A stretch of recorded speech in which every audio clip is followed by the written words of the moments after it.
Hello everyone, welcome back to another video where civilization starts over. We're on episode 17 now. And in the last video we saw many things happen, such as the increased colonization of the Americas. And yeah.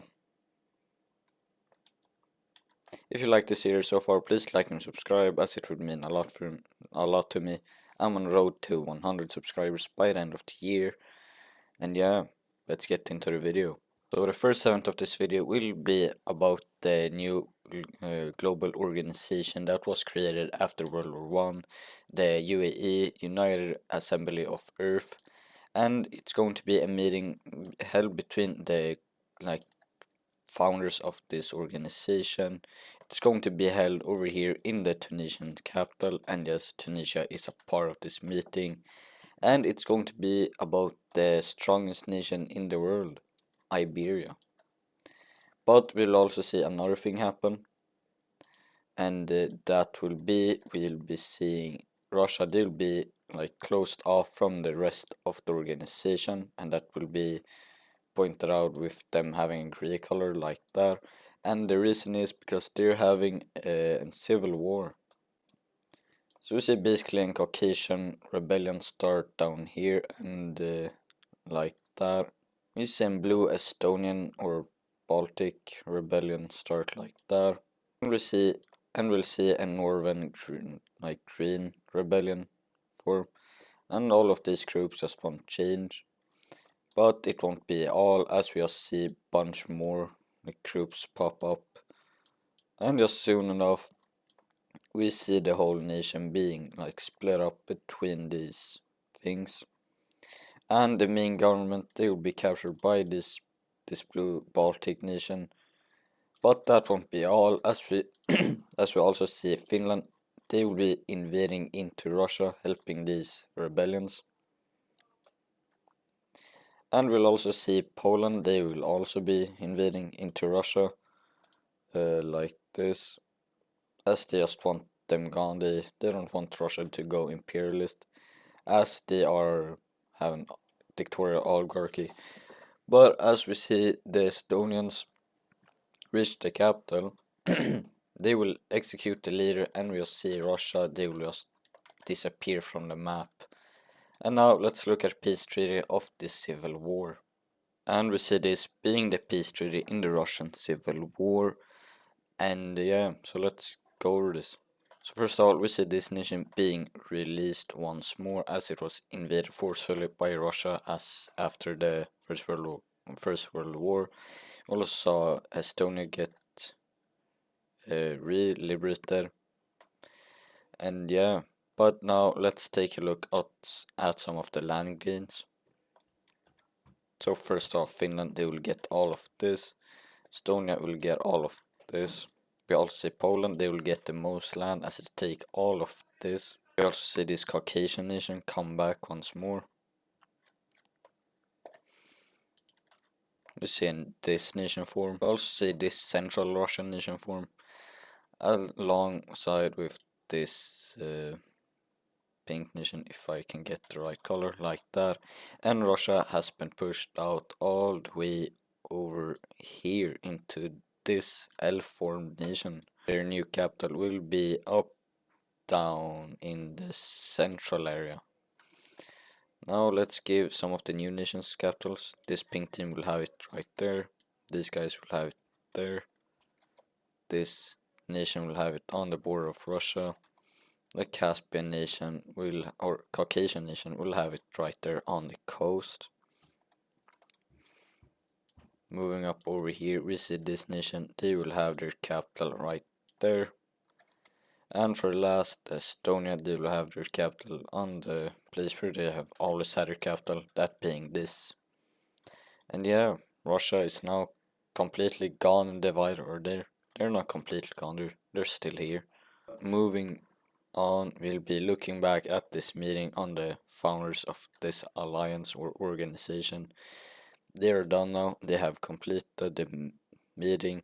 So we see the 3-point star coalition form, holding these members right here, including these guys. also see France joining in alongside with Rome. And this coalition it's formed against Iberia. Yep, that's right. The Iberian coalition is here. And it's right now it's the biggest coalition ever formed at the moment.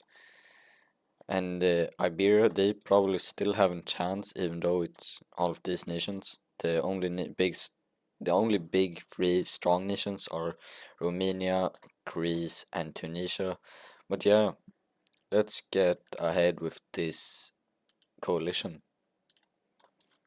We see Tunisian troops entering into these African parts, focusing on the major cities, quickly cutting off the main colonial area from the northern Tunisian or Morocco area. As you see them slowly grab these major cities, and you basically see the Iberians mostly hold on to these areas and not want to get the Tunisians back on the Iberian mainlands. Up here we'll be see France still be doing some invasion of their own, and that is not right. Oh, there we go. So France will be doing their invasion of their own.